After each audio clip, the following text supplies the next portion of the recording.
Mainit ang laban sa magkabilang conference finals pero maiba naman. Maganda din pag-usapan kung ano ang naging problema ng Detroit Pistons at ang mga dapat i-improve para sa matinding rest back next season.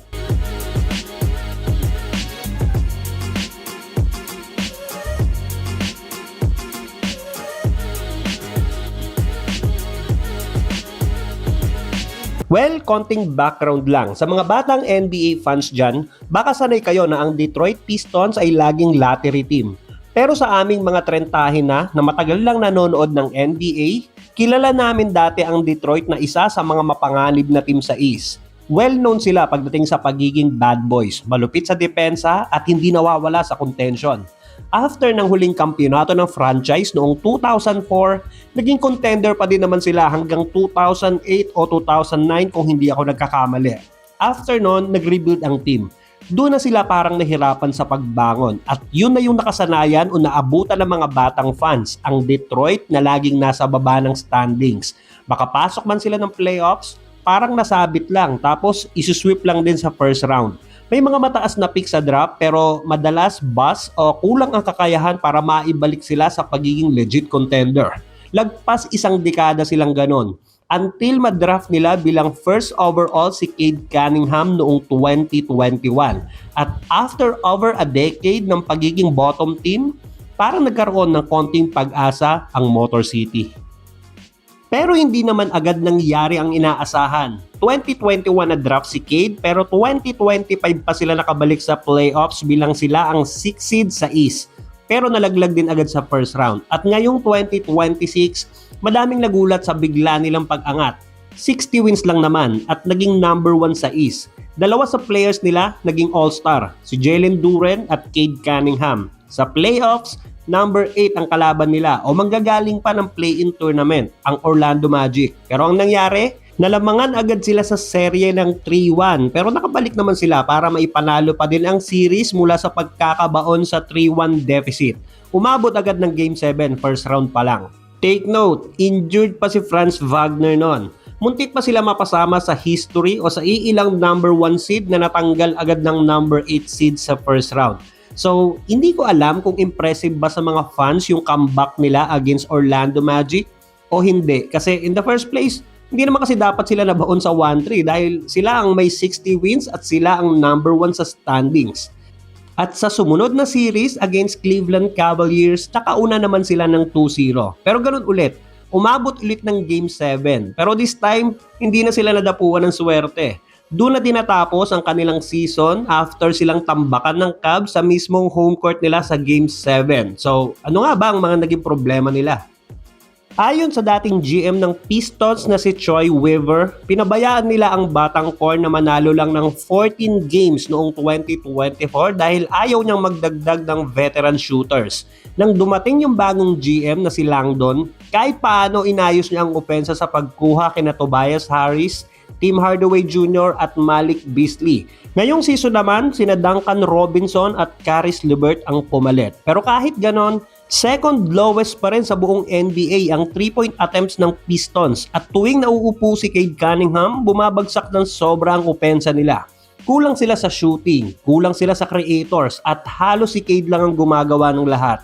Parang wala siyang Robin o consistent secondary scorer.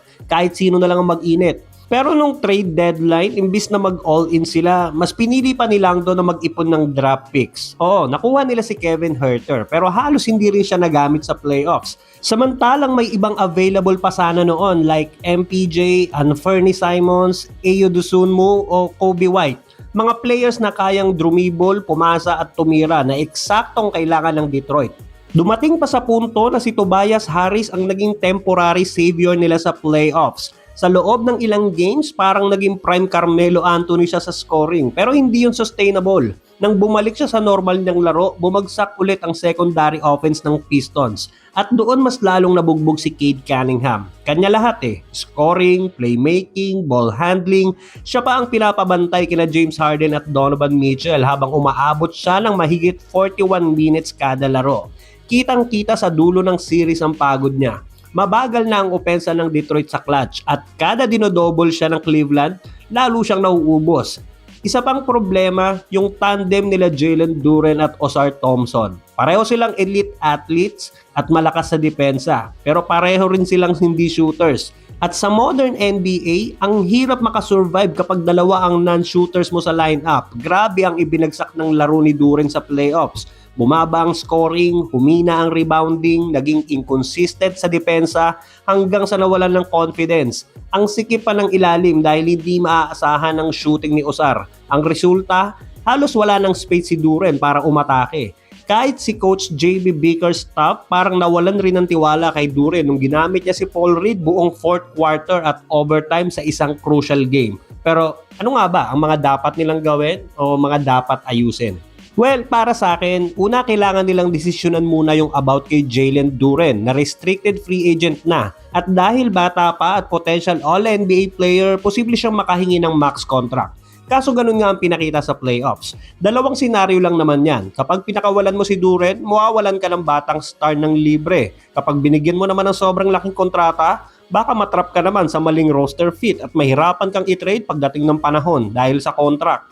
Ilan sa mga suggest ng mga analyst, humanap ng center na may tira sa labas, magdagdag ng creators, i-trade ang isa kina Ausar Thompson o Jalen Duren o totally i-rebuild ulit ang paligid ni Cade. Mga possible names ay sina Miles Turner, Karl Anthony Towns o Trey Murphy.